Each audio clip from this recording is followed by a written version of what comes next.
ಶ್ರೀ ಗುರುಭ್ಯೋ ನಮಃ. ಹರಿಕಥಾಮೃತಸಾರದ ಪಂಚತನ್ಮಾತ್ರ ಸಂಧಿ 7ನೇ ಸಂಧಿಯ 22 ಶ್ಲೋಕಗಳನ್ನು ನಿನ್ನೆ ಶ್ರವಣ ಮಾಡಿದ್ವಿ. 23ನೇ ಶ್ಲೋಕದ ಶ್ರವಣ ಇವತ್ತಾಗಬೇಕು. ಹರಿಕಥಾಮೃತಸಾರದ ಒಟ್ಟಾರೆ ಶ್ಲೋಕಗಳ ಪೈಕಿ ಇದು 204ನೇ ಶ್ಲೋಕ.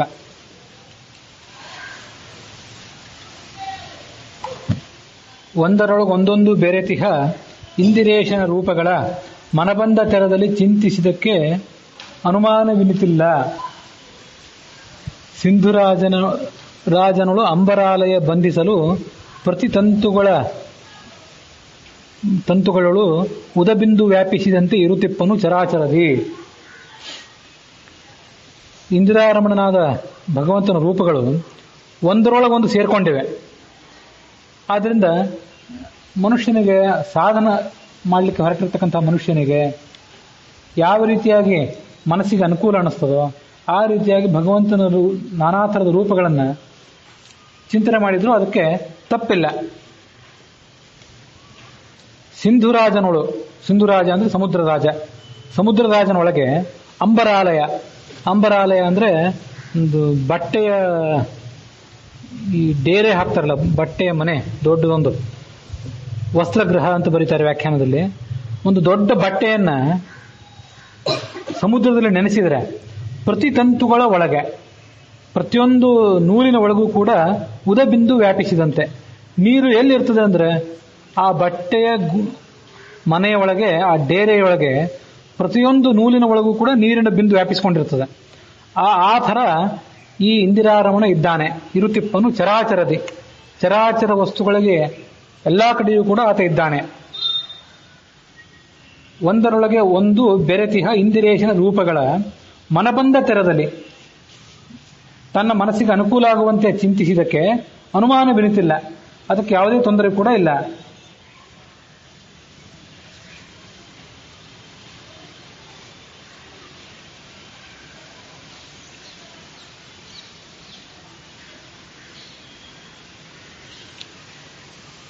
ಒಂದು ರೂಪಗಳ ಒಂದು ಅವಯವದೊಳಗೊಂದು ರೋಮದೊಳಗೊಂದು ದೇಶದಿ ಪೊಂದಿ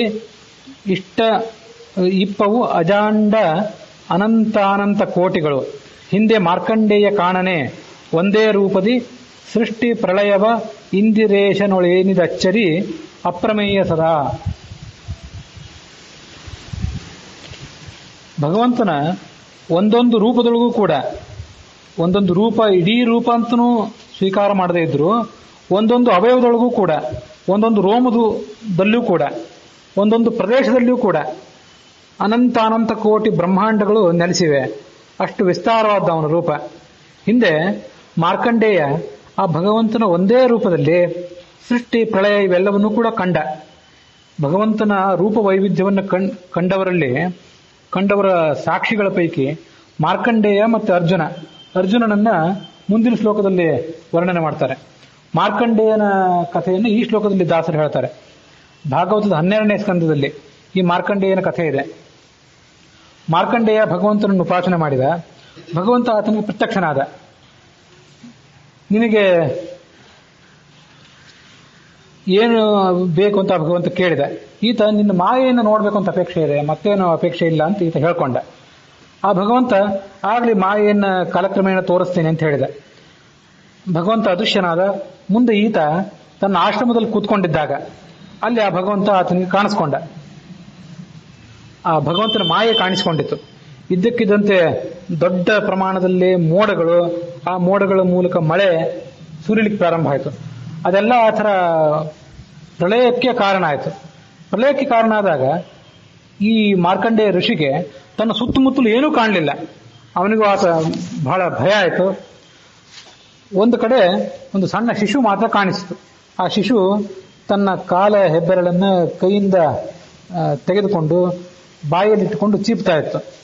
ಅಂತ ಮಗುವನ್ನು ಮಾತ್ರ ನೋಡಿದ. ಆ ಮಗುವಿನ ಅಲೌಕಿಕ ಸೌಂದರ್ಯಕ್ಕೆ ಮಾರು ಹೋಗಿ ಈತ ಅದನ್ನು ಎತ್ಕೊಳ್ಬೇಕು ಅಂತ ಅಪೇಕ್ಷೆ ಪಟ್ಟ.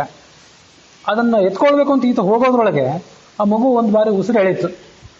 ಆ ಶ್ವಾಸದ ಮೂಲಕ ಆ ಮಗುವಿನ ಮೂಗಿನ ಹೊರಳೆಯೊಳಗೆ ಈತ ಪ್ರವೇಶ ಮಾಡಿಬಿಟ್ಟ. ಮಶಕ ಇವ ಅಂತ ಹೇಳ್ತಾರೆ ಭಾಗವತದಲ್ಲಿ. ಸೊಳ್ಳೆಯಂತೆ, ಒಂದು ಸಣ್ಣ ಸಣ್ಣ ಸೊಳ್ಳೆಯಂತೆ ಈತ ಒಳಗೆ ಹೋಗಿಬಿಟ್ಟ. ಅಲ್ಲಿ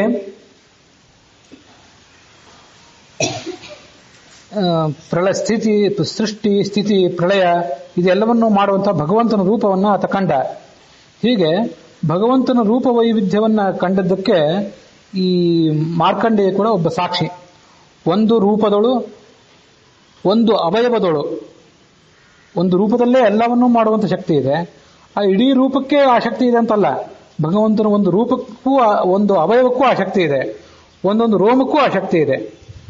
ರೋಮದಳು ಒಂದು ದೇಶದಿ ಹೊಂದಿ ಇಪ್ಪವು ಅಜಾಂಡ ಅನಂತಾನಂತ ಕೋಟಿಗಳು. ಅಜ ಅಂದ್ರೆ ಬ್ರಹ್ಮ, ಅಜಾಂಡ ಅಂದ್ರೆ ಬ್ರಹ್ಮಾಂಡ, ಬ್ರಹ್ಮಾಂಡಾನಂತಾನಂತ ಕೋಟಿಗಳು, ಅನೇಕ ಕೋಟಿ ಬ್ರಹ್ಮಾಂಡಗಳು ಆ ಪರಮಾತ್ಮನ ಒಂದೊಂದು ರೂಪದಲ್ಲೇ ಇವೆ. ಹಿಂದೆ ಇದನ್ನು ಮಾರ್ಕಂಡೇಯ ಕಾಣನೆ, ಮಾರ್ಕಂಡೇಯ ಇದನ್ನು ನೋಡ್ಲಿಲ್ಲವೇ? ಇಂದಿರೇಶನಳು ಇದೇನಿದೆ ಅಚ್ಚರಿ, ಅಪ್ರಮೇಯ ಸದಾ, ಅಪ್ರಮೇಯ, ಯಾರಿಗೂ ಕೂಡ ಆತನನ್ನ ಪೂರ್ಣವಾಗಿ ತಿಳ್ಕೊಳ್ಳಿಕ್ಕೆ ಆಗೋದಿಲ್ಲ. ಆದರೆ ಭಗವಂತನಲ್ಲಿ ಅಂತ ಶಕ್ತಿ ಇದ್ದೇ ಇದೆ. ಪ್ರಕಾಶ ಸಂಹಿತ ಅಂತ ಒಂದು ಗ್ರಂಥದಲ್ಲಿ 3ನೇ ಅಧ್ಯಾಯದಲ್ಲಿ ಹೇಳಿದಂಥ ಒಂದು ಮಾತು, ಇಲ್ಲಿ ನಾವು ಸಂಶಯ ಏನು ಬರ್ತದಂದ್ರೆ, ಅನೇಕ ಬ್ರಹ್ಮಾಂಡಗಳು, ಅನಂತಾನಂತ ಕೋಟಿ ಬ್ರಹ್ಮಾಂಡಗಳು ಪರಮಾತ್ಮನ ರೋಮಕೂಪಗಳಲ್ಲಿವೆ, ಆತನ ಅಂಗಾಂಗಗಳಲ್ಲಿವೆ ಅಂತ ನೋಡಿದ್ವಿ. ಆದ್ರೆ ವಾಸ್ತವಿಕವಾಗಿ ಒಂದೊಂದು ಬಾರಿ ಸೃಷ್ಟಿ ಆದಾಗ, ಈ ಒಂದು ಬಾರಿ ಸೃಷ್ಟಿಯಾಗಿದೆ, ಸೃಷ್ಟಿಯಾದಂತಹ ಬ್ರಹ್ಮನಿಗೆ 50 ವರ್ಷಗಳು ಕಳೆದಿವೆ. 51ನೇ ವರ್ಷದ ಮೊದಲನೇ ತಿಂಗಳ ಮೊದಲನೇ ದಿನ ಈಗ ನಡೆದಿದೆ. ಅದರಲ್ಲಿ ಆತನ ಹಗಲು ನಡೆದಿದೆ. ಹಗಲಿನಲ್ಲಿ ಭಗವಂತನ ಅವತಾರಗಳು ನಡೆದಿವೆ, ಸೃಷ್ಟಿ ನಡೆದಿದೆ ಅಂತೆಲ್ಲ ನಾವು ನೋಡ್ತೀವಿ. ಸಂಕಲ್ಪ ಮಾಡುವಾಗ ಅದನ್ನೇ ಹೇಳ್ತೀವಿ. ಆದ್ಯ ಬ್ರಹ್ಮಣ, ಆದ್ಯ ಅನಿಸ್ಕೊಂಡಿರುವಂತ ಬ್ರಹ್ಮ, ಆದ್ಯ ಬ್ರಹ್ಮ ಅಂತ ಅನ್ಬಹುದು ಅಥವಾ ಅದ್ಯ ಬ್ರಹ್ಮ ಅಂತ ಅನ್ಬಹುದು. ಅನೇಕ ಬ್ರಹ್ಮರು ಈಗಿಂದಲೇ ಆಗಿ ಹೋಗಿದ್ದಾರೆ. ಈಗೊಬ್ಬ ಬ್ರಹ್ಮ ಇದ್ದಾನೆ, ಅವನಿಗೆ ಆದ್ಯ ಅಂತ ಹೆಸರು. ಆ ಬ್ರಹ್ಮನ ದ್ವಿತೀಯ ಪರಾರ್ಧೆ, ಆ ಬ್ರಹ್ಮನ ಇಡೀ ಆಯುಷ್ಯ ಏನಿದೆಯಲ್ಲ ಅದಕ್ಕೆ ಒಂದು 100 ವರ್ಷದ ಆಯುಷ್ಯದಲ್ಲಿ ಅದಕ್ಕೆ ಪರ ಅಂತ ಕರೀತಾರೆ ಅದನ್ನು. ಅದರಲ್ಲಿ ಈಗ 50 ವರ್ಷಗಳು ಕಳೆದು ಹೋಗಿವೆ. ಎರಡನೇ 50 ವರ್ಷ ಈಗ ನಡೆದಿದೆ, ಅದಕ್ಕೆ ದ್ವಿತೀಯ ಪರಾರ್ಧ ಅಂತ ಹೇಳ್ತೇವೆ. ಒಟ್ಟಾರೆ ಆ ಚತುರ್ಮುಖ ಬ್ರಹ್ಮನ 100 ವರ್ಷಗಳ ಮೊದಲನೇ ಭಾಗ ಕಳೆದು ಹೋಗಿದೆ, ಎರಡನೇ ಭಾಗ ಈಗ ನಡೀಬೇಕಾಗಿದೆ. ದ್ವಿತೀಯ ಪರಾರ್ಧೆ ಶ್ರೀ ಶ್ವೇತ ವರಾಹಕಲ್ಪೆ ವೈವಸ್ವತ ಮನ್ವಂತರೆ ಅಂತ ಸಂಕಲ್ಪವನ್ನು ಮುಂದುವರಿಸ್ತೇವೆ. ಈಗ ಇರೋದು ಒಂದೇ ಬ್ರಹ್ಮಾಂಡ. ಒಂದೇ ಸಮಯದಲ್ಲಿ ಒಬ್ಬ ಬ್ರಹ್ಮನ ಆಳ್ವಿಕೆಯಲ್ಲಿ ಅನಂತ ಬ್ರಹ್ಮಾಂಡಗಳೇನು ಇರೋದಿಲ್ಲ. ಅದನ್ನು ಈ ಶ್ಲೋಕದಲ್ಲಿ ಹೇಳಿದ್ದಾರೆ ಪ್ರಕಾಶ ಸಂಹಿತಾದಲ್ಲಿ. ಏಕಸ್ಮಿನ್ ಪರಕಾಲೇತು ಏಕಮಂಡಂ ಜಗದ್ಗುರುಹು, ಜಗದ್ಗುರುವಾದಂತಹ ಈ ಪರಮಾತ್ಮ ಏಕಸ್ಮಿನ್ ಪರಕಾಲೆ, ಒಬ್ಬ ಚತುರ್ಮುಖ ಬ್ರಹ್ಮನ ಕಾಲದಲ್ಲಿ ಒಂದೇ ಅಂಡವನ್ನು ಸೃಷ್ಟಿ ಮಾಡ್ತಾನೆ. ದಶಾವರಣ ಸಂಯುಕ್ತಂ, 10 ಆವರಣಗಳಿಂದ ಕೂಡಿದಂತಹ ಈ ಬ್ರಹ್ಮಾಂಡವನ್ನು ಆತ ಸೃಷ್ಟಿ ಮಾಡ್ತಾನೆ. ನ ಏಕದ ಅಜಾಂಡ ಬಹುಲಂ ಸೃಷ್ಟುಂ ಇಚ್ಛತಿ ಕೇಶವ, ಒಂದೇ ಕಾಲದಲ್ಲಿ ಅನೇಕ ಬ್ರಹ್ಮಾಂಡಗಳನ್ನು, ಅನಂತ ಬ್ರಹ್ಮಾಂಡಗಳನ್ನು ಆತ ಸೃಷ್ಟಿ ಮಾಡೋದಿಲ್ಲ. ಆತ ಸೃಷ್ಟಿ ಮಾಡೋದಿಲ್ಲ ಅದರಿಂದ ಅಂಥ ಬ್ರಹ್ಮಾಂಡಗಳು ಇಲ್ಲ. ಈಗಿರೋದು ಒಂದೇ ಬ್ರಹ್ಮಾಂಡ. ಆದರೆ ಪರಮಾತ್ಮನ ರೂಪ ಎಷ್ಟು ವಿಸ್ತಾರವಾದದ್ದು ಅಂದ್ರೆ ಅನಂತ ಬ್ರಹ್ಮಾಂಡಗಳು ಅಲ್ಲಿ ಕುಳಿತುಕೊಳ್ಳುವಷ್ಟು ವಿಸ್ತಾರ ಅಲ್ಲಿದೆ ಅಂತ ಅರ್ಥ ಮಾಡ್ಕೊಳ್ಬೇಕಷ್ಟೇ. ವಾಸ್ತವಿಕವಾಗಿ ಈಗ ಇರೋದು ಒಂದೇ ಬ್ರಹ್ಮಾಂಡ. ಅವನು ಸದಾ ಅಪ್ರಮೇಯ. ಏಕಮಂಡಂ ಬಹುತ್ವೇನ ಪ್ರತ್ಯೇಕಂ ರೋಮಕೂಪಕಂ ಬ್ರಹ್ಮಾ ಪಶ್ಯತ್ ತಥಾತ್ಮಾನಂ ಹರೇಸ್ತೇಷು ಪೃಥಕ್ ಪೃಥಕ್ ಅಂತ ಬ್ರಹ್ಮಾಂಡ ಪುರಾಣದಲ್ಲಿ ಬಂದದ್ದೊಂದು ಶ್ಲೋಕವನ್ನು ಭಾಗವತ ತಾತ್ಪರ್ಯದಲ್ಲಿ ಆಚಾರ್ಯರು ಉದಾಹರಣೆ ಮಾಡಿದ್ದಿದೆ. ಬ್ರಹ್ಮನು ಕೂಡ ಆ ಪರಮಾತ್ಮನ ರೂಪ ವೈವಿಧ್ಯವನ್ನು ನೋಡಿದವರಲ್ಲಿ ಶ್ರೇಷ್ಠನಾದವನು, ಅವನು ಕೂಡ ಅದಕ್ಕೆ ಸಾಕ್ಷಿಯಾಗಿದ್ದಾನೆ. ಮುಂದೆ 25ನೇ ಪದ್ಯ. ಒಂದು ಅನಂತಾನಂತ ರೂಪಗಳ ಒಂದು ರೂಪದೊಳಗಿಹವು, ಲೋಕದೊಳಗೆ ಒಂದು ರೂಪದಿ ಸೃಷ್ಟಿ ಸ್ಥಿತಿ ಮೊದಲಾದ ವ್ಯಾಪಾರ, ಒಂದೇ ಕಾಲದಿ ಮಾಡಿ ತಿಳಿಸದೆ ಸಂದಣಿಸಿಕೊಂಡಿಪ್ಪ ಜಗದೊಳು ನಂದನ ರಣದೊಳಗೆ ಇಂದ್ರಾತ್ಮಜಗೆ ತೋರಿಸನೆ. ಭಗವಂತನ ಒಂದೊಂದು ರೂಪ ಅನಂತಾನಂತ ರೂಪಗಳನ್ನು ಹೊಂದಿದೆ. ಒಂದು ಅನಂತಾನಂತ ರೂಪಗಳ ಒಂದೊಂದು ರೂಪದೊಳು ಇಹವು. ಭಗವಂತನ ಕೃಷ್ಣ ಅಂತ ಒಂದೇ ರೂಪ ತಗೊಂಡ್ರೆ ಆ ಕೃಷ್ಣ ಅನ್ನೋ ರೂಪದಲ್ಲೇ ರಾಮ, ವ್ಯಾಸ ಇತ್ಯಾದಿ ಅನೇಕ ರೂಪಗಳಿವೆ. ಅವನು ಒಂದೇ ರೂಪದಿಂದ ಈ ಜಗತ್ತಿನ ಸೃಷ್ಟಿ ಸ್ಥಿತಿ ಮೊದಲಾದ ಅನೇಕ ಕಾರ್ಯಗಳನ್ನು ಒಂದೇ ಕಾಲದಲ್ಲಿ ಮಾಡಿ ಮುಗಿಸಬಲ್ಲ. ಜಗತ್ತಿನೊಳಗೆ ಯಾರಿಗೂ ತಿಳಿಯದಂತೆ ಮಾಡಿ ಒಂದೇ ಕಾಲದಲ್ಲಿ ಮಾಡಿ ತಿಳಿಸದೆ ಸಂದಣಿಸಿಕೊಂಡಿಪ್ಪ. ಯಾರಿಗೂ ತನ್ನ ಇರುವನ್ನ ತನ್ನ ಅಸ್ತಿತ್ವವನ್ನು ಆತ ತಿಳಿಸೋದಿಲ್ಲ. ಆತ ಎಲ್ಲ ಕಡೆ ತುಂಬಿಕೊಂಡಿದ್ದಾನೆ. ಸಂದಣಿಸಿಕೊಂಡಿಪ್ಪ ಜಗದೊಳು ನಂದನ. ನಂದ ಅಂದ್ರೆ ಈ ನಂದಗೋಪ, ಅವನ ಮಗ ಈತ. ಆತ ರಣದೊಳು ಇಂದ್ರಾತ್ಮಜಗೆ ತೋರಿಸನೆ.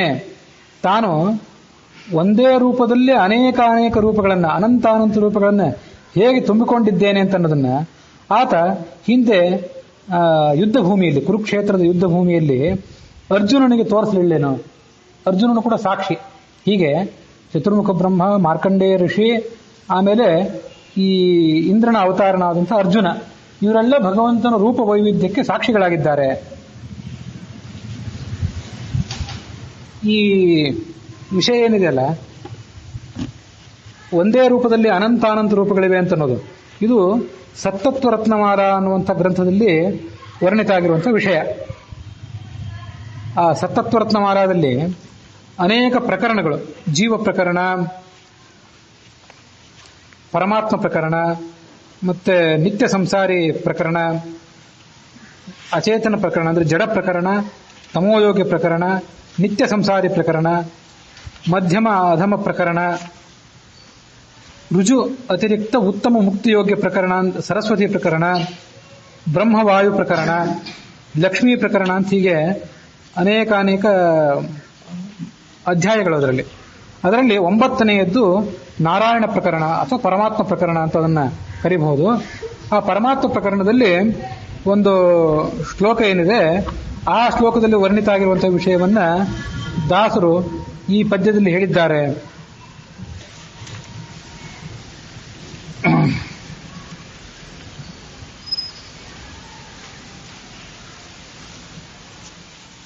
ರಾಮಕೃಷ್ಣ ವ್ಯಾಸ ಹಂಸ ಕಪಿಲಾದ್ಯಾ ಪೃಥಕ್ ಪೃಥಕ್ ರಾಮಕೃಷ್ಣ ವ್ಯಾಸ ಮುಖೈ ಅನಂತಾನಂತ ರೂಪಕೈ ರಾಮೋ ರಾಮ ರಾಮಕೃಷ್ಣ ರಾಮವ್ಯಾಸ ಇತಿ ಸ್ಮ ವೈ ಕೃಷ್ಣ ರಾಮ ಕೃಷ್ಣ ಕೃಷ್ಣ ಇತ್ಯೇವಂ ತೈಶ್ಚ ಸಂಯುತಾ ಸಂಪೂರ್ಣಾಸ್ತೆ ಪುನಶ್ಚೈವ ಪುನಃ ಪುನಃ.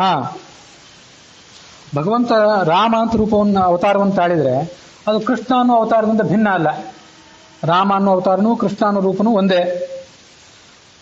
ಕೆಲವು ಸರಿ ನಾವು ಹೆಸರುಗಳನ್ನ ಇಟ್ಕೊಳ್ಳೋದನ್ನು ಕೇಳಿರ್ತೀವಿ ಜಗತ್ತಿನಲ್ಲಿ. ರಾಮಕೃಷ್ಣ ಅಂತ ಹೆಸರಿಟ್ಟಿರ್ತಾರೆ, ರಾಮ ಗೋಪಾಲ ಅಂತ ಹೆಸರಿಟ್ಟಿರ್ತಾರೆ, ರಾಮ ಮೋಹನ್ ಅಂತ ಹೆಸರು ಇಟ್ಕೊಳ್ಳೋರನ್ನ ಕಂಡಿರ್ತೀವಿ. ಹೀಗೆ ಈ ಥರದ ಎಲ್ಲಾ ಥರದ ಹೆಸರುಗಳಿವೆ ಅಲ್ಲ, ಅದೇನು ಹಾಗಂದ್ರೆ ರಾಮಕೃಷ್ಣ ಅಂದ್ರೆ ಏನು, ಕೃಷ್ಣ ಕೃಷ್ಣ ಅಂದ್ರೆ ಏನು, ರಾಮ ರಾಮ ಅಂದ್ರೆ ಏನು, ರಾಮವ್ಯಾಸ ಅಂದ್ರೆ ಏನು, ಇವೆಲ್ಲ ಭಗವಂತನ ನಾನಾ ಥರದ ರೂಪಗಳು. ರಾಮ ಅನ್ನೋ ರೂಪದಲ್ಲೇ ಕೃಷ್ಣ ಅನ್ನೋ ರೂಪವೂ ಕೂಡ ಇದೆ, ಕೃಷ್ಣ ಅನ್ನೋ ದಲ್ಲೇ ರಾಮ ಇದೆ. ಅದನ್ನು ವ್ಯಾಖ್ಯಾನದಲ್ಲಿ ಈಗ ಹೇಳ್ತಾರೆ, ದೃಷ್ಟಂಚ ಜಾಂಬವತ ಕೃಷ್ಣಸ್ಯ ರಾಮಾತ್ಮಕತ್ವಂ. ಕೃಷ್ಣನ ಜೊತೆ ಜಾಂಬವಂತ ಹೋರಾಡಲಿಕ್ಕೆ ಪ್ರಾರಂಭ ಮಾಡಿದ. 15 ದಿವಸಗಳ ಕಾಲ ದೀರ್ಘವಾದ ಯುದ್ಧ ನಡೀತು. ಆ ಜಾಂಬವಂತನ ಮೈಯೆಲ್ಲ ರಕ್ತ ಸಿಗ್ತಾ ಆಗಿತ್ತು. ಆದರೆ ತನ್ನ ಎದುರಿಗೆ ಹೋರಾಟ ಮಾಡ್ತಿದ್ದವನು ಭಗವಂತ ಅಂತ ಗೊತ್ತಾಗಿರ್ಲಿಲ್ಲ ಅವನಿಗೆ. ಯಾರೋ ಸಾಮಾನ್ಯ ಒಬ್ಬ ರಾಜನೋ ಸಾಮಾನ್ಯ ಗೋಪಾಲಕನೋ ಅಂತ ತಿಳ್ಕೊಂಡು ಹಾಗೆ ಹೋರಾಟ ಮಾಡ್ತಿದ್ದ. ಕೊನೆಗೊಂದು ಬಾರಿ ಕೃಷ್ಣ ಅವನಿಗೊಂದು ಜೋರಾಗಿ ಏಟು ಹಾಕಿದ. ಭಾಗವತದಲ್ಲಿ ಹರಿವಂಶದಲ್ಲೆಲ್ಲ ಆ ಕಥೆ ಬಂದಿದೆ. ಆ ಒಂದು ಪ್ರಬಲವಾದ ಏಟನ್ನು ಕೃಷ್ಣ ಆ ಜಾಂಬವಂತನಿಗೆ ಹಾಕಿದಾಗ ಅವನು ರಾಮ ಅಂತ ಜೋರಾಗಿ ಆಕ್ರೋಶ ಮಾಡಿದ. ರಾಮ ಅಂತ ಆಕ್ರೋಶ ಮಾಡಿದ ಕೂಡಲೇ ಎದುರಿಗಿದ್ದಂಥ ಕೃಷ್ಣನಲ್ಲೇ ರಾಮ ಕಂಡ. ಆವಾಗ ಅವನಿಗೆ ಗೊತ್ತಾಯ್ತು, ಎದುರಿಗೆ ಕೃಷ್ಣ ಏನಿದ್ನಲ್ಲ ಈ ಕೃಷ್ಣ ರಾಮನೇ ಅಂತೇಳಿ. ಹೀಗೆ ಕೃಷ್ಣನ ರೂಪ ರಾಮನಲ್ಲೇ ಹುದುಗಿಕೊಂಡಿದೆ, ರಾಮನ ರೂಪ ಕೃಷ್ಣನಲ್ಲೇ ಹುದುಗಿಕೊಂಡಿದೆ. ರಾಮ ಕೃಷ್ಣ ವ್ಯಾಸ ಹಂಸ ಕಪಿಲಾದ್ಯಾಹ ಇವೆಲ್ಲ ರೂಪಗಳು ಎಲ್ಲಿವೆ ಅಂತಂದ್ರೆ ರಾಮನಲ್ಲಿವೆ, ಕೃಷ್ಣನಲ್ಲಿವೆ, ವ್ಯಾಸನಲ್ಲಿವೆ, ಅನಂತಾನಂತ ರೂಪಗಳು ಎಲ್ಲಾ ರೂಪಗಳಲ್ಲೂ ಇವೆ. ಹಾಗಾಗಿ ರಾಮ ರಾಮ ಅಂತಂದ್ರು ಅವನೇ, ರಾಮಕೃಷ್ಣ ಅಂದ್ರೂ ಅವನೇ, ರಾಮವ್ಯಾಸ ಅಂದ್ರೂ ಅವನೇ. ನಾವು ಸುಮ್ಮನೆ ಹೆಸರು ಇಟ್ಟಿರ್ತೇವೆ ಅಷ್ಟೇ, ರಾಮಕೃಷ್ಣ, ರಾಮವ್ಯಾಸ, ರಾಮಗೋಪಾಲ ಅಂತೆಲ್ಲ ನಾನಾ ಥರದ ಹೆಸರುಗಳನ್ನ ಇಡ್ತೀವಿ. ಆದರೆ ಹೆಸರಿನ ಹಿಂದಿನ ತತ್ವ ನಮಗೆ ಗೊತ್ತಿರೋದಿಲ್ಲ. ರಾಮನಲ್ಲೇ ಕೃಷ್ಣ ಇರೋದರಿಂದ ರಾಮಕೃಷ್ಣ ಅಂತ ಹೆಸರು, ರಾಮನಲ್ಲೇ ವ್ಯಾಸ ಇರೋದರಿಂದ ರಾಮವ್ಯಾಸ ಅಂತ ಹೆಸರು, ಹಯಗ್ರೀವನಲ್ಲೇ ವೇದವ್ಯಾಸ ಇರೋದ್ರಿಂದ ಹಯವ್ಯಾಸ ಅಂತ ಹೀಗೆ ಕೂಡ ಭಗವಂತನಿಗೆ ಹೆಸರಿದೆ. ಇವೆಲ್ಲ ತೈಶ್ಚ ಸಂಯುತಾಹ, ಒಂದೊಂದು ರೂಪ ಒಂದೊಂದರಲ್ಲಿ ಬೆರೆತು ಹೋಗಿವೆ. ಸಂಪೂರ್ಣ ಆಹತೆ, ಒಂದೊಂದು ರೂಪವೂ ಕೂಡ ಪೂರ್ಣವೇ, ಯಾವೊಂದು ರೂಪವೂ ಕೂಡ ಅಪೂರ್ಣ ಅಲ್ಲ. ಈ ಈ ತತ್ವ ಏನಿದೆ ಇದು ನೇಹ ನಾನಾಸ್ತಿ ಕಿಂಚನ ಅಂತ ಒಂದು ಶ್ರುತಿ ಏನಿದೆ, ಆ ಶ್ರುತಿಯಲ್ಲಿ ವರ್ಣಿತ ಆಗಿರುವಂತಹ ವಿಷಯ. ನ ಇಹ ನಾನಾ ಅಸ್ತಿ, ಇಹ ಈ ಪರಮಾತ್ಮನಲ್ಲಿ ನಾನಾ ನ ಅಸ್ತಿ, ಭಿನ್ನವಾದದ್ದೇನೂ ಇಲ್ಲ. ಪರಮಾತ್ಮನೊಳಗೆ ಭಿನ್ನವಾದದ್ದೇನಿದೆ ಅಂತ ಹುಡುಕ್ಲಿಕ್ಕೆ ಹೋದರೆ ಭಿನ್ನವಾದದ್ದೇನೂ ಇಲ್ಲ. ಅವನೊಳಗಿರುವಂಥದ್ದೆಲ್ಲವೂ ಕೂಡ ಅಭಿನ್ನವೇ. ಆ ಪರಮಾತ್ಮನಿಂದ ಹೊರಡುವಂಥ ರೂಪಗಳು, ಆ ಪರಮಾತ್ಮನ ಅವಯವಗಳು, ಆ ಪರಮಾತ್ಮನ ಗುಣಗಳು, ಪರಮಾತ್ಮನ ಕ್ರಿಯೆಗಳು ಎಲ್ಲವೂ ಕೂಡ ಅಭಿನ್ನವೇ. ಆದರೆ ಅಸ್ತಿ ಕಿಂಚನ, ಸ್ವಲ್ಪ ಏನೋ ಅಲ್ಲಿ ವಿಶಿಷ್ಟವಾದದ್ದಿದೆ. ಅದೇನು ಅಂದರೆ ಸವಿಶೇಷಾಭೇದ. ಭಗವಂತನ ಗುಣಗಳು, ಭಗವಂತನ ಕ್ರಿಯೆಗಳು, ಭಗವಂತನ ರೂಪಗಳು ಇವೆಲ್ಲ ಪರಸ್ಪರ ಅಭಿನ್ನ ಆಗಿದ್ರೂ ಕೂಡ ಆ ಪರಮಾತ್ಮನ ಒಂದು ವಿಶೇಷವಾದಂಥ ಶಕ್ತಿ ಅಲ್ಲಿದೆ. ವಿಶೇಷವಾದ ಶಕ್ತಿ ಅಲ್ಲಿರೋದ್ರಿಂದ ಆ ಮೂಲ ರೂಪದಿಂದ ಕೃಷ್ಣನ ಅವತಾರ ಆಯಿತು. ಆ ಭಗವಂತ ಎರಡು ಕೂದಲುಗಳನ್ನು ಕಿತ್ತಿದ, ಕಪ್ಪು ಕೂದಲು ಮತ್ತು ಬಿಳಿ ಕೂದಲು. ಆ ಕಪ್ಪು ಕೂದಲಿನಿಂದ ಕೃಷ್ಣ ಹುಟ್ಟಿದ, ಬಿಳಿ ಕೂದಲಿನಿಂದ ಬಲರಾಮ ಹುಟ್ಟಿದ. ಬಲರಾಮ ಹುಟ್ಟಲಿಲ್ಲ, ಬಲರಾಮನೊಳಗಿದ್ದಂಥ ಭಗವಂತನ ವಿಶೇಷ ಸನ್ನಿಧಾನ ಇತ್ತಲ್ಲ ಅದು ಹುಟ್ಟಿತು ಅಂತ ಹೀಗೆಲ್ಲ ಕೇಳ್ತೀವಿ. ಹೀಗೆ ಆ ಮೂಲ ರೂಪದಿಂದ ಹೊರಗೆ ಬಂತು ಅಂತ ಇದಕ್ಕೆಲ್ಲ ಅರ್ಥ ಏನು? ಅದೆಲ್ಲ ಈ ಭಗವಂತನ ಸವಿಶೇಷಾಭೇದ ಅನ್ನುವಂಥ ಶಕ್ತಿ ಏನಿದೆ ಆ ಶಕ್ತಿಯಿಂದ ಸಾಧ್ಯ ಆಗುವಂಥ ಸಂಗತಿಗಳಿವು. ಭಗವಂತ ಅಲ್ಲೇ ಮೂಲ ರೂಪದಲ್ಲೇ ಕೂತ್ಕೊಂಡು ಬಿಟ್ಟಿದ್ರೆ, ವೈಕುಂಠದಲ್ಲಿ ಆತನ ರೂಪ ಏನಿದೆ ಅಲ್ಲೇ ಆತ ಕೂತ್ಕೊಂಡು ಬಿಟ್ಟಿದ್ರೆ ಈ ರಾವಣ, ಕಂಸ ಇತ್ಯಾದಿಗಳನ್ನು ಸಂಹಾರ ಮಾಡೋದು ಅವನಿಗೇನೋ ಕಷ್ಟದ ಕೆಲಸ ಆಗಿದ್ದಿಲ್ಲ. ಅಲ್ಲೇ ಕೂತ್ಕೊಂಡೇ ಆತ ಅವರನ್ನು ಸಂಹಾರ ಮಾಡುವಂಥ ಕೆಲಸಗಳನ್ನೆಲ್ಲ ಮಾಡಬಹುದಿತ್ತು. ಆದರೆ ಆತ ಇಲ್ಲಿ ಬಂದು ಅವತಾರ ಯಾಕೆ ಮಾಡ್ತಾನೆ ಅಂತಂದರೆ ತನ್ನ ಮೂಲ ರೂಪಕ್ಕೂ ಅವತಾರ ರೂಪಗಳಿಗೂ, ಅವತಾರ ರೂಪಗಳಲ್ಲಿ ಪರಸ್ಪರ ಈ ಕ್ರಿಯೆಗಳಿಗೆ ಯಾವುದೇ ಭೇದ ಇಲ್ಲ, ಅವೆಲ್ಲ ಸವಿಶೇಷ ಭಿನ್ನ, ಎಲ್ಲವೂ ಕೂಡ ಪೂರ್ಣ ಅನ್ನೋದನ್ನು ತಿಳಿಸಲಿಕ್ಕಾಗಿ ಈ ಥರ ಅವತಾರ ಮಾಡ್ತಾನೆ. ಅವತಾರ ಮಾಡಿದ್ರ ಉದ್ದೇಶವೇ ಅದು. ಭಾಗವತದಲ್ಲಿ ಹರಿವಂಶಾದಿಗಳಲ್ಲಿ ಅದನ್ನು ವರ್ಣನೆ ಮಾಡ್ತಾರೆ. ರಾಸಕ್ರೀಡೆ ಆಡಿದ್ನಲ್ಲ ಬೆಳದಿಂಗಳ ರಾತ್ರಿಯಲ್ಲಿ ಭಗವಂತ ಗೋಪಸ್ತ್ರೀಯರ ಜೊತೆಗೂಡಿ ರಾಸಕ್ರೀಡೆ ಆಡಿದ. ಅದರಲ್ಲಿ ಯಾತಕ್ಕಾಗಿ ಆಡಿದ? ಎಲ್ಲನೂ ಕೂಡ ತನ್ನ ಅನಂತ ರೂಪ ವೈವಿಧ್ಯವನ್ನು ತೋರಿಸಲಿಕ್ಕಾಗಿ ಆಡಿದ್ದು, ಕೇವಲ ವಿಹಾರಕ್ಕಾಗಿ, ಕೇವಲ ಲೀಲೆಗಾಗಿಯೂ ಅಲ್ಲ. ಅದು ಅನೇಕ ಗೋಪಸ್ತ್ರೀಯರಲ್ಲಿದ್ರು. ಆ ಅನೇಕ ಗೋಪಸ್ತ್ರೀಯರ ಜೊತೆ ಆತ ರಾಸಕ್ರೀಡೆಯನ್ನಾಡುವಾಗ, ಮಂಡಲಾಕಾರವಾಗಿ ರಾಸಕ್ರೀಡೆಯನ್ನಾಡಿದ್ನಲ್ಲ, ಒಬ್ಬೊಬ್ಬ ಗೋಪಸ್ತ್ರೀಯ ಪಕ್ಕದಲ್ಲೂ ಒಬ್ಬೊಬ್ಬ ಮಾಧವ ಇದ್ದ. ಪ್ರತಿಯೊಬ್ಬ ಗೋಪಸ್ತ್ರೀಯೂ ಕೂಡ ತನ್ನ ಜೊತೆನೇ ಕೃಷ್ಣ ಇದ್ದಾನೆ, ತನ್ನ ಜೊತೆನೇ ವಿಹಾರ ಮಾಡ್ತಿದ್ದಾನೆ ಅಂತ ಭ್ರಮಿಸಿದ್ಲು. ಈತ ಎಲ್ಲರ ಜೊತೆಗೂ ಇದ್ದ. ಇನ್ನು ಅಂಗನಾಂ ಅಂತರೇ ಮಾಧವ, ಮಾಧವಂ ಅಂತರೇ ಅಂಗನಾಹ ಅಂತ ವರ್ಣನೆ ಮಾಡ್ತದೆ ಶಾಸ್ತ್ರ. ಭಾಗವತದ ಮಾತಿದ್ದಿರ್ಬೇಕದು, ಸ್ಪಷ್ಟವಾಗಿ ನೆನಪಿಲ್ಲ. ಅಂಗನಾಂ ಅಂತರೇ ಮಾಧವ, ಅಂಗನ ಅಂದ್ರೆ ಸ್ತ್ರೀ, ಅವರ ನಡುವೆ, ಅಂತರ ಅಂದ್ರೆ ನಡುವೆ ಮಾಧವ ಇದ್ದ. ಮಾಧವಂ ಅಂತರೇ ಅಂಗನಾಹ, ಒಬ್ಬೊಬ್ಬ ಮಾಧವನ ನಡುವೆಯೂ ಕೂಡ ಒಬ್ಬೊಬ್ಬ ಗೋಪಸ್ತ್ರೀಯೂ ಇದ್ಲು. ಹೀಗೆ ಆ ಒಬ್ಬನೇ ಕೃಷ್ಣನೇ ಅನಂತ ರೂಪಗಳನ್ನು ತಾಳಿ ಅವ್ರ ಜೊತೆ ವಿಹಾರ ಮಾಡಿದ. ತನ್ನ ರೂಪ ವೈವಿಧ್ಯವನ್ನು ತೋರಿಸಲಿಕ್ಕಾಗಿಯೇ ಆ ಎಲ್ಲ ಲೀಲೆಗಳನ್ನು ಆತ ತೋರಿಸಿದ. ಒಂದು ಯಾವುದೋ ಸಂಸ್ಕೃತ ಕಾವ್ಯದಲ್ಲಿ ಒಂದು ಮಾತು ಬರ್ತದೆ,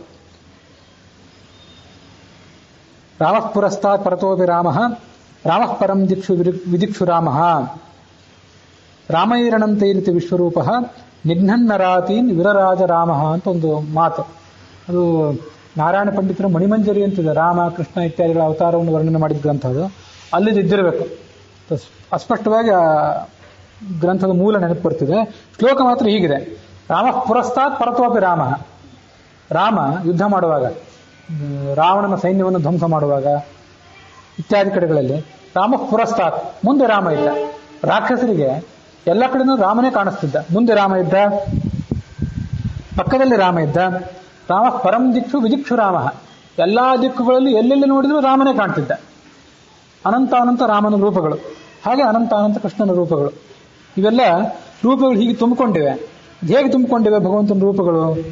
ಜಗತ್ತಿನಲ್ಲಿ ಎಲ್ಲಾ ರೂಪಗಳು ಎಲ್ಲ ಕಡೆ ವ್ಯಾಪ್ತ ಆಗಿವೆ. ಒಂದೇ ರೂಪ ಎಲ್ಲ ಕಡೆ ವ್ಯಾಪ್ತ ಅಂತಲ್ಲ, ಎಲ್ಲಾ ರೂಪಗಳು ಎಲ್ಲ ಕಡೆ ವ್ಯಾಪ್ತ. ಅದಕ್ಕೊಂದು ದೃಷ್ಟಾಂತವನ್ನು ಜ್ಞಾನಿಗಳಾದವರು ಹೇಳ್ತಿರ್ತಾರೆ. ಒಂದು ಕೊಠಡಿಯಲ್ಲಿ ಒಂದಿಷ್ಟು ಪುಸ್ತಕಗಳನ್ನು ಒಂದಿಷ್ಟು ಕಪಾಟಗಳನ್ನು ತಂದು ತುಂಬಿಬಿಟ್ರೆ, ಒಂದು 50-100 ಕಪಾಟಗಳನ್ನು ತುಂಬಿಬಿಟ್ರೆ ಆ ಕೊಠಡಿ ತುಂಬಿ ಹೋಗ್ತದೆ. ಬಹಳ ದೊಡ್ಡದಾಗಿದ್ರೆ 50-100, ಇಲ್ಲಿದ್ರೆ 1-2-3 ಕಪಾಟಗಳನ್ನು ತುಂಬಿ ಹೊತ್ತಿಗೆ ಅದನ್ನು ತುಂಬಿ ಹೋಗಿಬಿಟ್ಟಿರ್ತದೆ. ಆದರೆ ಒಂದಿಷ್ಟು ಬೆಳಕುಗಳನ್ನು, ಒಂದ್ ಕಡೆ ತುಂಬಿದ್ರೆ, ಒಂದು ಉದಾಹರಣೆಗೆ ಒಂದು ಟಾರ್ಚ್ ಅಂತ ಇಟ್ಕೊಳ್ಳಿ. ಆ ಟಾರ್ಚ್ನಿಂದ ಹೊರಹೊಮ್ಮುವಂತ ಒಂದು ಬೆಳಕು, ಒಂದು ಟಾರ್ಚನ್ನು ಹೀಗೆ ಹಿಡಿದ್ರೆ, ಪೂರ್ವಮುಖವಾಗಿ ಹೀಗೆ ಹಿಡಿದ್ರೆ ಅದೊಂದಿಷ್ಟು ಬೆಳಕನ್ನು ಚಿಮ್ಮಿಸ್ತದೆ. ಅದೇ ಪ್ರದೇಶದಲ್ಲೇ ಯಾವ ಕೋಣದಿಂದ ಮೊದಲನೇ ಟಾರ್ಚ್ನಿಂದ ಬೆಳಕು ಹೊಂದಿದೆಯೋ ಅದೇ ಕೋಣದಲ್ಲಿ ಮತ್ತೊಂದು ಟಾರ್ಚನ್ನು ಹಿಡಿದು ಬೆಳಕನ್ನು ಹೊಮ್ಮಿಸಿದ್ರೆ ಒಂದು ಬೆಳಕು ಮತ್ತೊಂದು ಬೆಳಕಿಗೆ ಯಾವತ್ತೂ ಅಡ್ಡಿ ಅಲ್ಲ. ಹೀಗೆ ಆ ಕೊಠಡಿಯಲ್ಲಿ ಎಷ್ಟೇ ಬೆಳಕುಗಳನ್ನು ತಂದು ತುಂಬಿದ್ರು ಕೊಠಡಿ ತುಂಬಿತು ಅಂತಿಲ್ಲ, ಬೆಳಕೆಲ್ಲ ಕಡೆ ಇದೆ. ಮತ್ತೆ ಮತ್ತೆ ಹೊಸ ಹೊಸ ಬೆಳಕುಗಳಲ್ಲಿ ಕಾಣ್ತಾನೆ ಇರಬಹುದು. ಹೊಸ ಟಾರ್ಚನ್ನು ತಂದು ಹಾಕ್ಲಿಕ್ಕೆ ಆಗೋದಿಲ್ಲ, ಹೊಸ ಹಣತೆಯನ್ನು ತಂದಿಡ್ಲಿಕ್ಕೆ ತುಂಬಲಿಕ್ಕೆ ಆಗೋದಿಲ್ಲ. ಹಣತೆಗೊಂದು ಘನವಾದ ಆಕಾರ ಇದೆ, ಹಣತೆಗಳನ್ನು ತಂದು ತುಂಬ್ತಾ ಹೋದ್ರೆ ಜಾಗ ತುಂಬಿ ಹೋಗ್ತದೆ. ಆದ್ರೆ ಬೆಳಕುಗಳಿಂದ ತುಂಬಿ ಹೋಗಿ ಇನ್ನೂ ಜಾಗ ಇಲ್ಲ ಅಂತ ಆಯ್ತು ಅನ್ನೋ ಪ್ರಶ್ನೆ ಇಲ್ಲ. ಎಷ್ಟೆಷ್ಟು ಜಾಗ ಇದೆಯೋ ಅಷ್ಟಷ್ಟು ಬೆಳಕುಗಳನ್ನು ಅಲ್ಲಿ ತುಂಬಬಹುದು. ಅದರಂತೆ ಪರಮಾತ್ಮನ ರೂಪಗಳು ಬೆಳಕಿದ್ದಂತೆ, ಬೆಳಕಿನ ರೂಪಗಳೆಲ್ಲ ತೇಜೋಮಯವಾದಂಥ ರೂಪಗಳು. ತೇಜೋಮಯವಾದಂಥ ರೂಪಗಳು ಒಂದು ರೂಪಕ್ಕೆ ಮತ್ತೊಂದು ರೂಪ ಅಡ್ಡಿ ಅಲ್ಲ, ಅವು ಒಂದಕ್ಕೊಂದು ಹೊಂದ್ಕೊಂಡೇ ಇವೆ ಅಂತ ಹೀಗೆ ಅದನ್ನು ಧ್ಯಾನಿಸಬೇಕು. ಹೀಗೆ ಸತ್ತತ್ವರತ್ನಮಾಲ ಅನ್ನೋ ಗ್ರಂಥದಲ್ಲಿ ನಾರಾಯಣ ಪ್ರಕರಣ ಅಂತ ಪ್ರಕರಣ, ಅದರಲ್ಲಿ 265 ಮತ್ತು 266 ಅಲ್ಲಿ ವರ್ಣನೆಗೆ ಬಂದಿರುವಂತಹ ವಿಷಯ ಇದು. ಅದನ್ನ ದಾಸರು ಈ ಪದ್ಯದಲ್ಲಿ ಹೇಳಿದ್ದಾರೆ ಅಂತ ತಿಳ್ಕೊಳ್ಬೇಕು. ಅದಲ್ಲದೆ ರಣದೊಳು ಇಂದ್ರಾತ್ಮಜಗೆ ತೋರಿಸನೆ ಭಗವದ್ಗೀತೆಯ 11ನೇ ಅಧ್ಯಾಯದಲ್ಲಿ ವರ್ಣನೆಗೆ ಬಂದಿರುವಂತಹ ವಿಷಯ ಅದು. ಒಂದೊಂದು ಭಗವಂತನ ರೂಪದಲ್ಲೇ ಅನಂತಾನಂತ ರೂಪಗಳಿವೆ ಅಂತೆ. ಕೃಷ್ಣ ಹೇಳಿದ ಅವನಿಗೆ, ಪಶ್ಚಿಮೆಯ ಪಾರ್ಥರೂಪಾಣಿ ಶತಶೋತ ಸಹಸ್ರಶಃ. ಅರ್ಜುನ, ನನ್ನ ವಿಶ್ವರೂಪವನ್ನು ನೋಡ್ಬೇಕು ಅಂತ ಅಪೇಕ್ಷೆ ಪಡ್ತೀಯಲ್ಲ, ಹಾಗಾದ್ರೆ ನೋಡು. ಶತಶೋತ ಸಹಸ್ರಶಃ, ಸಾವಿರಾರು ನೂರಾರು ರೂಪಗಳು ನನ್ನವಿವೆ. ಅದಕ್ಕೆ ನಾನಾ ಥರದ ಬಣ್ಣಗಳು, ನಾನಾ ಥರದ ಆಕಾರಗಳು. ಅಲ್ಲಿ ವಸುಗಳಿದ್ದಾರೆ, ರುದ್ರರಿದ್ದಾರೆ, ಅವರೆಲ್ಲರನ್ನೂ ಕೂಡ ನೋಡು. ಬಹುನಿ ಅದೃಷ್ಟ ಪೂರ್ವಾಣಿ, ಹಿಂದೆ ನೀನು ಇಂಥ ಅದ್ಭುತವಾದ ರೂಪಗಳನ್ನು ನೋಡಿರ್ಲಿಕ್ಕೇ ಇಲ್ಲ, ಅದನ್ನೀಗ ನೋಡ್ಬಾ. ಹೀಗೆ ಭಗವಂತ ಹೇಳಿ ಅವನಿಗೆ ದರ್ಶಯ ಮಹಾಯೋಗೇಶ್ವರೋ ಹರಿಹಿ. ಭಗವಂತ ಅಷ್ಟೆಲ್ಲ ರೂಪಗಳನ್ನ ಹೇಗೆ ತೋರಿಸ್ಲಿಕ್ಕೆ ಸಾಧ್ಯ? ಅಷ್ಟು ರೂಪಗಳನ್ನ ಆತ ಧಾರಣೆ ಮಾಡ್ಕೊಂಡಿದ್ದಾನೆ ಹೇಗೆ, ಅಷ್ಟು ರೂಪಗಳನ್ನ ಆತ ತೋರಿಸ್ತಾನೆ ಹೇಗೆ ಅಂತಂದ್ರೆ ಮಹಾಯೋಗೇಶ್ವರ, ಸಾದಾ ಯೋಗೇಶ್ವರ ಅಲ್ಲ, ಮಹಾಯೋಗೇಶ್ವರ. ಯೋಗ ಶಕ್ತಿಯಿಂದಲೇ ಅಷ್ಟಷ್ಟು ರೂಪಗಳನ್ನು ಆತ ಧಾರಣೆ ಮಾಡಿದ್ದಾನೆ, ಅವುಗಳನ್ನು ತೋರಿಸ್ತಾನೆ. ಹೇಗಿದೆ? ಅನೇಕ ವಕ್ತನಯನಂ, ಅನೇಕ ಮುಖಗಳಿವೆ, ಕಣ್ಣುಗಳಿವೆ, ಅನೇಕ ದಿವ್ಯಾಭರಣಗಳಿವೆ. ದಿವ್ಯಾನೇಕೋದ್ಯತಾಯುಧಂ, ಅಷ್ಟಷ್ಟು ಆಯುಧಗಳನ್ನು ಪಟ್ಟಿ ಮಾಡಲಿಕ್ಕೆ ಆಗೋದಿಲ್ಲ ನಮಗೆಲ್ಲರಿಗೂ. ಆ ಥರದ ನಾನಾ ಥರದ ಆಯುಧಗಳು, ನಾನಾ ಥರದ ಆಭರಣಗಳನ್ನ ಆತ ಧಾರಣೆ ಮಾಡಿದ್ದಾನೆ. ಸರ್ವ ಆಶ್ಚರ್ಯಮಯಂ, ಜಗತ್ತಿನಲ್ಲಿ ಅತ್ಯದ್ಭುತವಾದದ್ದು, ಅತ್ಯಂತ ಆಶ್ಚರ್ಯ ಅಂದ್ರೆ ಈ ಪರಮಾತ್ಮನ ರೂಪವೇ. ಅನಂತಂ ವಿಶ್ವತೋ ಮುಖಂ, ಎಲ್ಲ ಕಡೆ ವ್ಯಾಪಿಸ್ಕೊಂಡು ಬಿಟ್ಟಿದೆ ಅದು. ಹಗಲಿನಲ್ಲಿ ಒಬ್ಬ ಸೂರ್ಯ ಇದ್ರೇನೆ ಆ ಸೂರ್ಯನ ಬಿಸಿಲನ್ನೇ ತಾಳ್ಲಿಕ್ಕೆ ನಮಗಾಗೋದಿಲ್ಲ. ದಿವಿ ಸೂರ್ಯ ಸಹಸ್ರಸ್ಯ ಭವೇದ್ಯುಗ ಪದ್ಧತಿತ, 1000 ಸೂರ್ಯರು ಒಮ್ಮೆಲೆ ಉದಯಿಸಿದಷ್ಟು ಬೆಳಕು, ಅದ್ಭುತವಾದ ಬೆಳಕನ್ನು ನೋಡಿ ಈ ಅರ್ಜುನನ ಕಣ್ಣೆಲ್ಲ ಕುಕ್ಕಿ ಹೋಯ್ತಂತೆ. ಆ ಭಗವಂತನ ಶರೀರದಲ್ಲಿ ಅನೇಕ ಲೋಕಗಳಿದ್ದದ್ದನ್ನು ಆತ ಈ ಅರ್ಜುನ ನೋಡಿದ. ಅನೇಕ ಬಾಹೂದರ ಭಕ್ತರ ನೇತ್ರಂ, ಅನೇಕ ಬಾಹುಗಳಕ್ಕೆ, ಬರೇ 4, 8, 16, 32 ಅಲ್ಲ, ಅನಂತ ಬಾಹುಗಳು, ಅನಂತ ಮುಖಗಳು, ಅನಂತ ನೇತ್ರಗಳು. ಸರ್ವತೋ ಅನಂತ ರೂಪಂ, ವಿಶ್ವರೂಪ ಅಂದ್ರೆ ಒಂದೇ ರೂಪ ಎಲ್ಲ ಕಡೆ ಹರಡಿತ್ತಂತಲ್ಲ, ಅನಂತ ರೂಪಗಳೇ ಇದ್ದವು ಅಲ್ಲಿ. ಅದಕ್ಕೆಲ್ಲ ಅರ್ಜುನ ಸಾಕ್ಷಿ. ನಾಂತಂ ನ ಮಧ್ಯಂ ನ ಪುನಸ್ತವಾದಿಂ, ರೂಪ ಎಲ್ಲಿಂದ ಪ್ರಾರಂಭ ಆಯಿತು, ಎಲ್ಲಿ ಮುಗಿಯಿತು, ಇದಕ್ಕೆ ಬಲ ಯಾವುದು, ಎಡ ಯಾವುದು, ಹಿಂದೆ ಯಾವುದು, ಮುಂದೆ ಯಾವುದು ಅಂತ ತಿಳಿಯಲೇ ಇಲ್ಲ ಅರ್ಜುನನಿಗೆ. ತೇಜೋರಾಶಿಂ ಸರ್ವತೋ ದೀಪ್ತಿಮಂತಂ, ಎಲ್ಲ ಕಡೆ ಆತನ ಬೆಳಕು ಹರಡಿತ್ತು.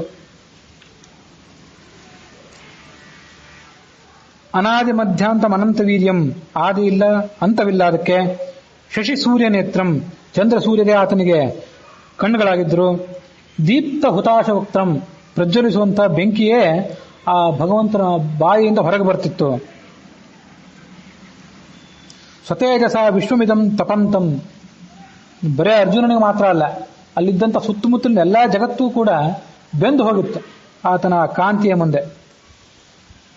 ದ್ಯಾವಾ ಪೃಥಿವ್ಯೋರಿದ ಮಂತರಂ ಹಿ ವ್ಯಾಪ್ತಂ ತ್ವಯೈಕೇನ ದಿಶಶ್ಚ ಸರ್ವಾಹ, ಮೇಲೆ ಆಕಾಶ, ಕೆಳಗೆ ಭೂಮಿ, ಇದೆಲ್ಲವನ್ನೂ ಕೂಡ ಅರ್ಜುನ ನೋಡಿದರೂ ಕೂಡ ಅದರ ಅಲ್ಲಿ ನಡೆದಿರುವಂತಹ ಎಲ್ಲ ಆಕಾಶವೂ ಕೂಡ ಈ ಒಬ್ಬನೇ ಭಗವಂತನಿಂದ ತುಂಬಿ ಹೋಗ್ಬಿಟ್ಟಿತ್ತು. ಲೋಕತ್ರಯಂ ಪ್ರವ್ಯಥಿತಂ, ಅದು ನೋಡ್ಲಿಕ್ಕೆ ಆಗೋದಿಲ್ಲ. ಇನ್ನೇ ಇನ್ನೊಂದು 4 ಭುಜ ಇದ್ದು ಒಂದು ಶಂಖ ಚಕ್ರ ಗದಾ ಪದ್ಮ ಹಿಡ್ಕೊಂಡು ಸಾಧಾರಣವಾದಂತಹ ಕಣ್ಣಿಗೆ ತಂಪಾಗುವಂಥ ಒಂದು ರೂಪ ಇದ್ರೆ ಅದನ್ನ ಮನುಷ್ಯ ನೋಡ್ಬೋದು. ಇಂಥ ಅದ್ಭುತವಾದಂಥ ರೂಪವನ್ನ ಆ ಅರ್ಜುನನಿಗೆ ನೋಡ್ಲಿಕ್ಕೆ ಆಗಲಿಲ್ಲ. ಎಲ್ಲಾ ದೇವತೆಗಳು ಆತನ ಒಳಗೆ ಹೋಗ್ತಿದ್ರು, ಹೊರಗೆ ಬರ್ತಿದ್ರು. ಕೇಜಿತ್ ಭೀತಾಹ ಪ್ರಾಂಜಲಯೋ ಗೃಣಂತಿ, ಕೆಲವರಿಗೆ ಹೆದರಿಕೆಯಾಗಿ ಕೈ ಮುಗಿತಾ ಇದ್ರು, ಇದೇನು ಗೊತ್ತೇ ಆಗದೆ. ಬಹು ಬಾಹೂರೂಪಾದಂ ಬಹುದರಂ, ಅನೇಕಾನೇಕ ಹೊಟ್ಟೆಗಳು, ಬಹುದಂಷ್ಟ್ರಾಕರಾಲಂ.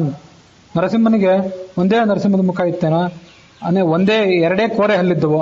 ಅದು ಇದಕ್ಕೆ ಬಹುದಂಷ್ಟ್ರಾಕರಾಲಂ, ಅದೆಷ್ಟೋ ಕೋರೆ ಹಲ್ಲುಗಳಿದ್ದವು. ದಿಶೋ ನ ಜಾನೆ ನಲಭೇಚ ಶರ್ಮ ಪ್ರಹೀಸ ದೇವೇಶ ಜಗನ್ನಿವಾಸ. ನನಗೆ ದಿಕ್ಕು ತಪ್ಪಿದಂತಾಗಿದೆ, ನನಗೆ ಸುಖವೇ ಇಲ್ಲದಂತಾಗಿದೆ, ನೆಮ್ಮದಿ ಇಲ್ಲದಂತಾಗಿದೆ. ಅದಕ್ಕಾಗಿ ನನ್ನ ಮೇಲೆ ನೀನು ಪ್ರಸನ್ನನಾಗಿ ನನಗೆ ಹಿಂದಿನ ರೂಪವನ್ನೇ ತೋರಿಸು. ನಿನ್ನ ಪ್ರಶಾಂತವಾದಂಥ ರೂಪ ಏನಿತ್ತು ಅದನ್ನೇ ತೋರಿಸು. ನಿನ್ನ ರೂಪವನ್ನು ನೋಡಿ ಎಲ್ಲರಿಗೂ ಕೂಡ ನಮಸ್ಕಾರ ಮಾಡಬೇಕು ಅಂತ ಅನಿಸಿದೆ. ನಮಃ ಪುರಸ್ಥಾತ್ ತಪೃಷ್ಠತಸ್ತೆ, ಎಲ್ಲಿ ನಮಸ್ಕಾರ ಮಾಡ್ಬೇಕು ನಿನಗೆ? ದೇವರಿಗಾದ್ರೆ ಎದುರು ನಿಂತು ನಮಸ್ಕಾರ ಮಾಡ್ತೇವೆ, ಅವನಿಗೆ ಎಲ್ಲಿ ನಮಸ್ಕಾರ ಮಾಡಬೇಕು ನೋಡಿ. ನಮಃ ಪುರಸ್ಥಾತ್ ತಪೃಷ್ಠತಸ್ತೆ, ನಿನಗೆ ಎದುರುಗಡೆ ನಮಸ್ಕಾರ ಮಾಡ್ತೀನಿ, ಹಿಂದೆ ನಮಸ್ಕಾರ ಮಾಡ್ತೇನೆ.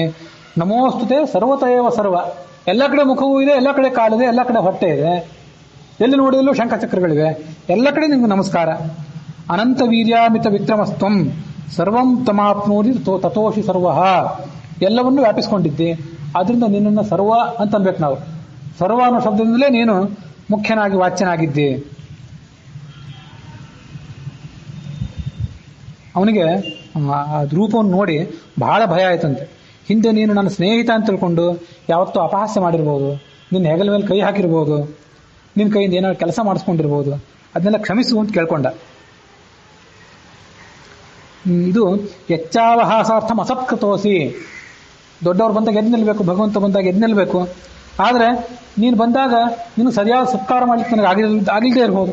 ದಿವಸ ಬರ್ತಾನೆ ಸ್ನೇಹಿತ, ಏನು ಪ್ರತಿ ಸರಿ ಎದ್ದು ನಿಲ್ಲೋದು ಅಂತೇಳಿ, ಅಂಥದನ್ನೆಲ್ಲ ಕ್ಷಮಿಸು ಅಂತ ಕೇಳ್ಕೊಂಡ. ತತ್ ಕ್ಷಾಮಯೇ ತ್ವಾಂ ಅಹಂ ಅಪ್ರಮೇಯಂ ಪ್ರಿಯಾರ್ಹಸಿ ದೇವಸೋಢಂ. ನಾನೇನೇ ತಪ್ಪು ಮಾಡಿದ್ರು, ನಾನು ಮಾಡಿದಂಥ ತಪ್ಪುಗಳನ್ನೆಲ್ಲ ನೀನು ನನಗೆ ಕ್ಷಮಿಸಬೇಕು ಅಂತ ಕೇಳ್ಕೊಂಡ. ಹೇಗೆ ನೀನು ಕಾಣಬೇಕು ಅಂತ ಅಪೇಕ್ಷೆ ಪಡ್ತೀನಿ. ತದೇವ ಮೇ ದರ್ಶೆ ದೇವರೂಪಂ, ಹಿಂದಿನ ಶಾಂತವಾದ ರೂಪ ಏನಿದೆ ಅದನ್ನೇ ತೋರಿಸು ಸಾಕು, ನಾವು ಅದಕ್ಕೆ ಯೋಗ್ಯರು. ಅರ್ಜುನನಿಗೆ ನಾವು ನೋಡ್ಲಿಕ್ಕಾಗಲಿಲ್ಲ, ಇನ್ನು ಉಳಿದವ್ರೇನು ನೋಡ್ತಾರೆ? ಎಂಥದ್ದು? ಕಿರೀಟಿನಂ ಗದಿನಂ ಚಕ್ರಹಸ್ತಂ, ತಲೆ ಮೇಲೆ ಒಂದೇ ಕಿರೀಟ ಇರಲಿ, ಗದಿ ಒಂದೇ ಕೌಮೋದಕಿ ಗದಾ ಇರಲಿ, ಒಂದೇ ಸುದರ್ಶನ ಒಂದೇ ಶಂಖವಿರಲಿ.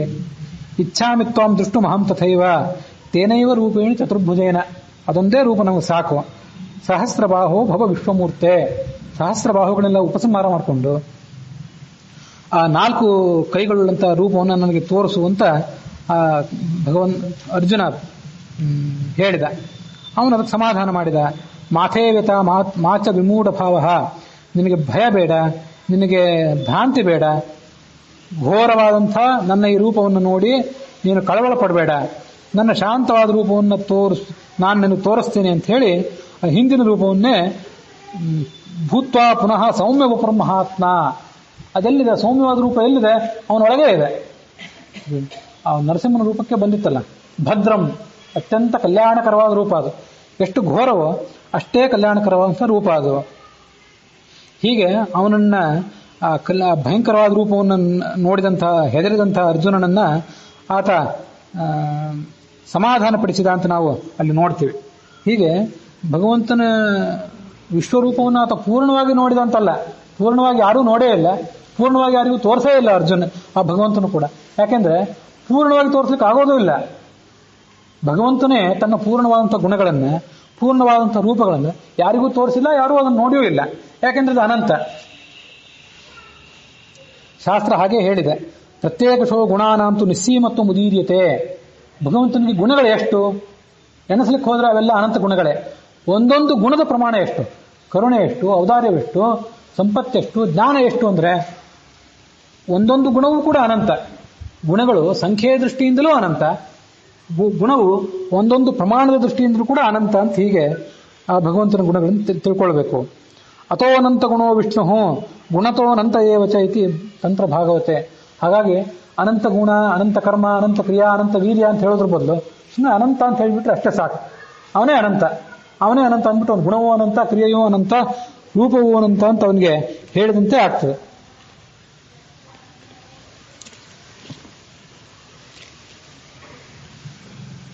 ಪರಾಸ್ಯ ಶಕ್ತಿ ವಿವಿಧೈವ ಶೂಯತೆ ಸ್ವಾಭಾವಿಕಿ ಜ್ಞಾನ ಬಲಕ್ರಿಯಾಚ ಅಂತ ಒಂದು ಉಪನಿಷತ್ತೋ ಅಥವಾ ವೇದದಲ್ಲೋ ಎಲ್ಲೋ ಒಂದು ಮಾತು. ಅಸ್ಯ ಶಕ್ತಿ, ಈ ಪರಮಾತ್ಮನ ಶಕ್ತಿ ಏನಿದೆ, ಶ್ರೂಯತೆ, ಪರಾಸ್ಯ ಶಕ್ತಿ, ಪರ ಅದ್ಭುತವಾದ ಶಕ್ತಿ ಅದು. ಅಸ್ಯ ಶಕ್ತಿ ವಿವಿಧ ಇವ, ನಾನಾ ಪ್ರಭೇದಗಳಿವೆ ಅದಕ್ಕೆ. ಸ್ವಾಭಾವಿಕವಾದ್ದು, ಎಲ್ಲಿಂದೋ ಹೊರಗಿಂದ ಬಂದದ್ದಲ್ಲ. ಜ್ಞಾನ ಬಲ ಕ್ರಿಯಾಚ, ಇದೆಲ್ಲವನ್ನು ನಾವು ಕೇಳ್ತೇವಷ್ಟೇ. ಶ್ರೂಯತೆ, ನೋಡಿಲ್ಲ ಇದನ್ನು, ನಾವು ಕೇಳ್ತೇವಷ್ಟೇ. ಶ್ರೀರಮೇಶನ ಮೂರ್ತಿಗಳು ನವನಾರಿ ಕುಂಜರದಂತೆ ಏಕಾಕಾರ ತೋರ್ಪವು ಅವಯವಹ್ವಯ ಅವಯವಗಳಲ್ಲಿ. ಬೇರೆ ಬೇರೆ ಕಂಗೊಳಿಸುವ ಶರೀರದಳು ನಾನಾ ಪ್ರಕಾರ ವಿಕಾರ ಶೂನ್ಯ ವಿರಾಟ ನೆನೆಸುವ ಪದ್ಮಜಾಂಡದಳು. ಪದ್ಮಜ ಅಂದ್ರೆ ಈ ಕಮಲದಿಂದ ಹುಟ್ಟಿದಂತಹ ಬ್ರಹ್ಮ. ಆ ಕಮಲದಿಂದ ಹುಟ್ಟಿದಂತಹ ಬ್ರಹ್ಮನ ಅಂಡ ಅಂದ್ರೆ ಬ್ರಹ್ಮಾಂಡ. ಆ ಬ್ರಹ್ಮಾಂಡದೊಳಗೆ ಈ ಭಗವಂತನ ರೂಪಗಳು ಎಲ್ಲಾ ಕಡೆ ಇವೆ. ಅವು ಹೇಗಿವೆ? ಒಂದು ಇಡೀ ರೂಪವನ್ನು ನೋಡ್ಲಿಕ್ಕೆ ಹೋದ್ರೆ ಅದು ಒಂದೇ ರೂಪ ಅಲ್ಲ, ಅಲ್ಲಿ ಅದರೊಳಗೆ ಮತ್ತೆ ತುಣುಕು ತುಣುಕಾಗಿ ಅನೇಕ ರೂಪಗಳಿವೆ. ಆ ತುಣುಕು ಇರುವಂತಹ ರೂಪಗಳನ್ನು ಹೊರಗೆ ತೆಗೆದಂದ್ರೆ ಬೇರ್ಪಡಿಸ್ಲಿಕ್ಕೆ ಬರೋದಿಲ್ಲ. ಹೊರಗೆ ತೆಗೆಯುವಂತ ಆಲೋಚನೆ ಮಾಡಿದರೆ ಅವು ಪೂರ್ಣವೇ. ಮನಸ್ಸಿನಿಂದ ಅವನು ಬೇರ್ಪಡಿಸ್ಲಿಕ್ಕೆ ಹೋಗಿ ನೋಡಿದರೆ ಅವು ಪೂರ್ಣವೇ. ಹೇಗೆ ಪೂರ್ಣ? ಅಲ್ಲಿ ಪಂಚನಾರಿ ತುರಗ ಅಂತ ಹಿಂದೊಂದು ಬಂದಿತ್ತು. 5 ಸ್ತ್ರೀಯರನ್ನ ಒಟ್ಟಿಗೆ ಜೋಡಿಸಿದ್ರೆ, ಪ್ರಮಾಣಬದ್ಧವಾಗಿ ಜೋಡಿಸಿದ್ರೆ ಅದೊಂದು ಕುದುರೆ ತಯಾರಾಗ್ತದೆ. ಕುದುರೆ ತಯಾರಾದ್ರೆ ಆ ಕುದುರೆ ಒಂದು ಅಂತಂದ್ರೆ ಅದನ್ನು ತುಂಡು ಮಾಡಿದರೆ ಆ ತುಂಡುಗಳು ಪೂರ್ಣವೇ. ನಮ್ಮದು ಹಾಗಲ್ಲ. ನಮ್ಮದು ಇಡೀ ಶರೀರವನ್ನ ಹೋಲಿಸಿ ನೋಡಿದರೆ ಆ ಶರೀರದೊಳಗಿರುವಂತಹ